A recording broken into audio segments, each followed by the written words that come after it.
Tonight, there's a small sense of relief for murder victims' families after a grand jury indicted a suspected serial killer with 3 more murder charges. Fredrick Scott is now charged with 6 counts of first-degree murder, one in August of 2016, another in February of 2017, and then 4 right in a row: April, May, July, and August. That's almost 1 murder every month. For the families of Mike Darby, David Lennox, and Timothy Rice, they've waited for months now to see the man that they believe ambushed and killed their loved ones criminally charged. KCTV5's Emily Rittman talked to 2 victims' sons who say they knew this day would eventually come. Emily. Ellen, family members say these charges are just the beginning of what could be a long road to justice. David Lennox went outside his apartment to let his beloved dog Snickers out last February. Prosecutors say that's when Fredrick Scott shot and killed the father. David's children miss the dad they could always depend on.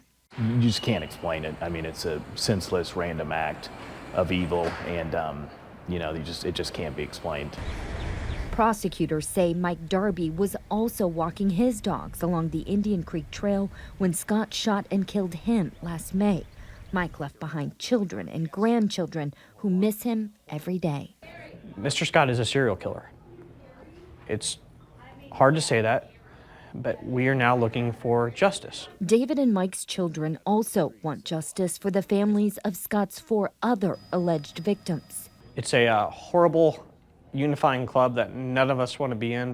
Last August, Scott was charged with murder for the deaths of John Palmer and Steve Gibbons. Investigators believe Scott shot Palmer as he walked along the Indian Creek Trail in August of 2016. They believe Scott followed Gibbons off a city bus before shooting and killing him on a city street in August of last year. We're glad this serial killer is off the streets because it's obvious it would have happened many more times.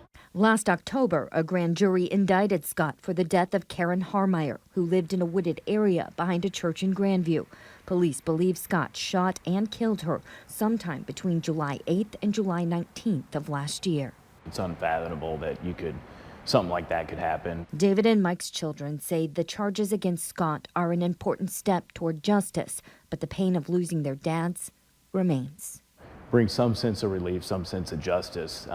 It doesn't give us our dad back, which nothing can do.